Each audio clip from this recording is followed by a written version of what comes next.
Hello और welcome. मैं हूं पराग छापेकर और इस समय मेरे साथ है विवान। और विवान इस समय कबाड़ का काम कर रहा है।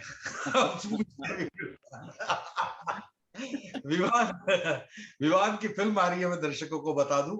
तो विवान, क्या कहेंगे फिल्म के बारे में? एक तो नए लुक में आप बहुत अच्छे लग रहे हैं। थैंक यू पराग भाई, थैंक यू सो मच। ये तो लॉकडाउन का नतीजा है। 2 साल से मैंने बाल नहीं काटे हैं, क्योंकि आई थिंक शुरुआत में जब लॉकडाउन शुरू हुआ था तो सब लोग बोल रहे थे कि मेटल लोहे में ये डिजीज ट्रांसमिट होती है। तो इसकी वजह से कैंची और बजर से मैं दूर ही रहा। ताकि उसके बाद फिर बार्बर के पास जाने का फिर मन ही नहीं किया। सोचे कि अरे यार, अगर कैंची या बजर से थोड़ा सा दूर रहे तो एकदम 2 साल से बाल ही नहीं काटे हैं मैंने। भारत हो गया हूं तो मैं अपना काम खुद कर लेता हूँ। तो ये जो फिल्म है कबाड़, इसके जी। बारे में बताएं। तो ये क्या है फिल्म? ये बहुत दिलचस्प किस्म की फिल्म है पराग भाई। बहुत ही एक एक हाइस्ट फिल्म भी है और एक सोशल ड्रामा भी है। क्योंकि ये एक एक फिल्म है जिसमें जैसे हाइस्ट फिल्म्स होती है, जैसे हैप्पी न्यू ईयर भी थी, ये हमारी दूसरी हाइस्ट फिल्म है। पहली दफा तो हम शालीमार की तिजोरी को लूट रहे थे। इस बार मैं लूट में शामिल नहीं हूं, लेकिन एक गैंग बेसिकली म्यूजियम में डकैती करती है और ऐतिहासिक सिक्कों को छीन लेती है। और उसके बीच वो रॉबरी चोरी के बाद में उनके बीच में झगड़ा हो जाता है और एक क्रॉस फायर होता है। उस चक्कर में वो मोहरे जो सिक्के हैं वो बिखर जाते हैं, और एक कबाड़ी वाला जो है मैं, वो उसे ढूंढ लेता है। तो ये टाइटल भी जो है कबाड़ द कॉइन, आई थिंक एक इस थीम को एक्सप्लोर करता है कि एक आम आदमी की जिंदगी में, एक कबाड़ी वाले की जिंदगी में, जो गरीब किस्म का आदमी है, उसके जब जिंदगी में इतना बड़ा सोना चांदी, इतना बड़ा खजाना, एक ट्रेजर जैसे मानो आसमान से टपक के गिर जाता है उसकी जिंदगी में, तो उसके उस पे क्या असर पड़ता है, उसके दिलो दिमाग पे क्या असर पड़ती है, और उसके आई थिंक उसके सोच विचार पे क्या असर होता है, और सबसे इम्पोर्टेंट कि उसकी ईमानदारी पे क्या असर पड़ता है। क्योंकि ये है एक ईमानदार आदमी, लेकिन वो बेईमानी के रास्ते में निकल पड़ता है, क्योंकि उसकी जिंदगी ऐसे हिल गई है इस खजाने को ढूंढ करके, खोज करके।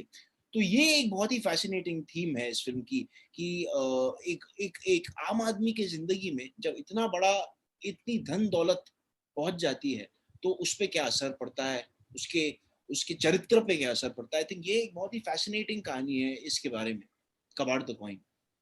और इसमें मतलब जहां तक मुझे पता है कि इसमें एक बड़ा सुंदर सा मैसेज छिपा है कि आप मदद करना चाहे तो आपकी हैसियत मायने नहीं रखती है। आप कुछ भी हैसियत के हो, आप गरीब हो, अमीर हो, कैसे जी भी हो, लेकिन आप मदद कर सकते हैं। जी जी जी, जरूर। ये इनफैक्ट इस कैरेक्टर, इस किरदार का भी बहुत इंपॉर्टेंट हिस्सा है कि जो बंधन, जो किरदार है, वो एक बहुत, ये कहा जा सकता है उसके बारे में कि बहुत सेल्फलेस है। वो हमेशा दूसरों को अपने से पहले डालता है। लेकिन जब इतनी धन दौलत आ जाती है उसकी जिंदगी में, तो उसका जो चरित्र भी हिल जाता है। और क्या होता है कि लालच के चक्कर में वो सॉर्ट ऑफ क्राइम के रास्ते में नहीं, लेकिन बेईमानी के रास्ते में जरूर निकल पड़ता है। और उसका उसका रिजल्ट क्या होता है, उसका कॉन्सिक्वेंस क्या होता है उसकी जिंदगी में। और जो जो रोमांटिक ट्रैक भी है, रोमा करके एक किरदार है जो जोया अफरोज ने प्ले किया है, उसका जो रोमांस है उस पर भी क्या असर पड़ता है, उसके खुद के आत्मा पे क्या असर पड़ता है, उसके परिवार पे क्या असर पड़ता है, और उसके दोस्तों। क्योंकि एक और लड़की है इस फिल्म में, जो सविता करके, जो उसकी पड़ोसन है, जो उसे चाहती है, लेकिन ये चाहता है रोमा को। तो ऐसे एक लव ट्रायंगल भी है। और लेकिन क्या है कि ये जो लड़की सविता को उसकी पढ़ाई में बहुत मदद करता है, उसकी माँ को बहुत मदद करता है, उसकी खुद की माँ को। और तो ये एक बहुत ही इंटरेस्टिंग चीज है कि बंधन हमेशा दूसरों को पहले अपने आप से डालता है और दूसरों की मदद करता है। लेकिन उसका चरित्र भी ऐसे बहक जाता है इस खजाने को देख करके। और उसकी वजह से वो, उसकी जिंदगी में थोड़ी सी लालच आ जाती है, और उसके वजह से कॉम्प्लिकेशंस कहानी में होते हैं, और उसके वजह से पुलिस भी आ जाती है कहानी में। और बहुत ड्रामा, मतलब ये जो जो क्लासिक एक सोशल ड्रामा भी है, लेकिन इसमें आई थिंक मसाला फिल्म के भी सारे इंग्रेडिएंट्स हैं इसमें। क्योंकि ये हालांकि एक सीरियस सोशल फिल्म है, लेकिन फिर भी इसमें कॉमेडी है, रोमांस है, एक्शन है, सारे वो इंग्रेडिएंट्स और गुण हैं जो जो एक एंटरटेनमेंट, जो एक क्लासिक एंटरटेनर मनोरंजन फिल्म में होते हैं।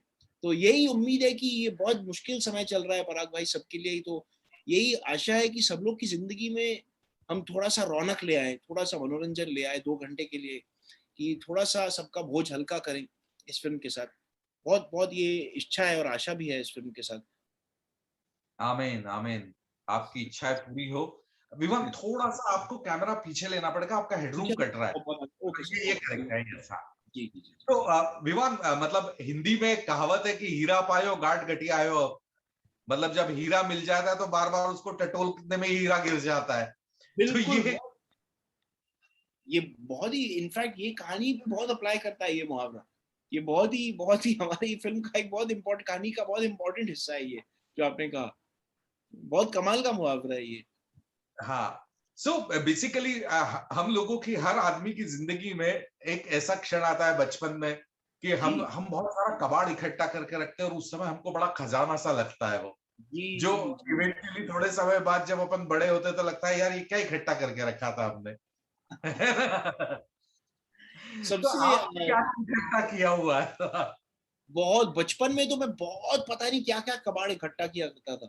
और हमने एक्चुअली मेरे पिताजी के साथ एक बहुत कमाल का प्ले हमने किया था संक्रमण करके, जो एक बाप-बेटे की कहानी है।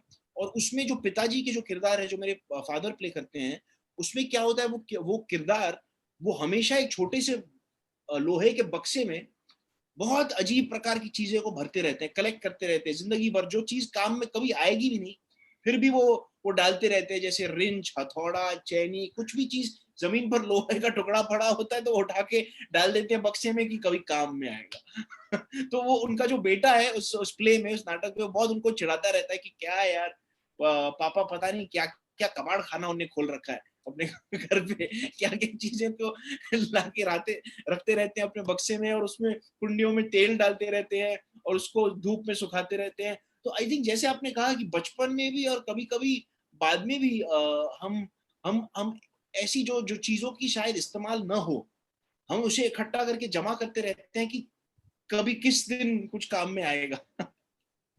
मतलब होता ये है कि बचपन का तो अपना होता ही है, जवानी में भी जो लव जी, लेटर्स लिया, अब खैर मेल्स और व्हाट्सएप और ये हो गया, नहीं तो जवानी जी, में जो प्रेमिकाओं के लेटर्स होते थे या हाँ, जाते थे उसको संभाल के रखते थे, और अब आप देख, जब बाद में सालों बाद देखते तो वो लगता है यार क्या है यार ये, फिर फाड़ने के काम आता है वो। ये तो सबसे आदमी कमाल की चीज़ है, जो कचरा लव इकट्ठा बहुत है बेसिकली। जी, जी, जी, जी, जी। और खास करके जो लव लेटर जो चीज़ है, आई थिंक वो तो अभी ऐतिहासिक चीज़ बन गई है। अभी आई डोंट थिंक कोई लव लेटर अपनी प्रेमिका या प्रेमी को लिखते होंगे लोग, क्योंकि अभी तो ज़्यादातर व्हाट्सएप और ईमेल और टेलीफ़ोन और ये सब का ज़माना आ गया। तो ये एक इंटरेस्टिंग चीज़ है ना कि व्हाट्सएप मैसेज अभी आज के ज़माने का, आज के दौर का लव लेटर वो है, जो व्हाट्सएप मैसेज है। तो और मेरे पास यही सबसे चीजें हैं। ये ना एक ऐसी चीज है। और अगर अगर आप सबसे कमाल की चीज देखोगे अपने, अगर आपके पुराने कोई फोन आपको मिल जाएगा जो कबाड़ के, मतलब सच्ची में एक ड्रॉर में कबाड़ खाने की तरह एक ड्रॉर में पुराना सा कुछ पड़ा होगा, और आप उस फोन को खोलेंगे और 2014 या 2015 के आप मैसेजेस देखेंगे, तो ये कमाल का रिकॉर्ड होता है अपनी जिंदगी का। जैसे पहले चिट्ठियां के साथ होती थी कि आप बहुत पुराने चिट्ठियां खोलते थे और देखते थे कि अरे यार, मैं जब 18 साल का था, 17 साल का था, तो ऐसा था। तो वो एक बहुत दिलचस्प चीज है कि आजकल का जो जो नया जो चिट्ठी का जिसने जगह ली है, वो है मोबाइल फोन। तो मैंने कहा ऐसी 2-3 ऐतिहासिक चीजें मेरे पास संभाल के रखी हुई है। तो तो, तो बेसिकली क्या होता है, जैसे बंधन के भी प्यार की बात मैं करूं, एक प्यार जब एक इंसान करता है, जो मूलता होता है और वो जो दिखाना चाहता है, जी, उसके बीच के गैप में अगर वो ईमानदार नहीं है तो प्यार कभी भी सक्सेस नहीं होगा। बिल्कुल, बिल्कुल, बिल्कुल, बिल्कुल। आई थिंक इस फ़िल्म में भी ऐसा होता है बंधन और रोमा के बीच में, क्योंकि ये बहुत ही इंटरेस्टिंग चीज़ है कि दोनों, एक्चुअली बंधन का प्यार फिर भी थोड़ा-सा आई थिंक शुद्ध है उसके लिए, वो जेन्युइनली चाहता है रोमा को। लेकिन रोमा, इसका एक इंटरेस्टिंग चीज़ है कि वो उसको उस उसको बेसिकली कॉन कर रही है, क्योंकि उसको थोड़ी-सी ज़रूरत है। वो भी बेसिकली क्या है ना, जैसे ऐसी जो केपर फिल्म्स है, हाइस्ट फिल्म्स है, ट्रेजर हंट की जो फिल्में हैं, सारे किरदार आसपास में एक ही चीज के पीछे पड़े हैं, और वो है सोना चांदी, वो खजाना, वो जो धन दौलत। तो रोमा भी उसके पीछे पड़ी है, बंधन भी उसके पीछे पड़ा है, वो जो जो सिक्कों के बीच में जो कॉइन है, जो टाइटल का जो कॉइन।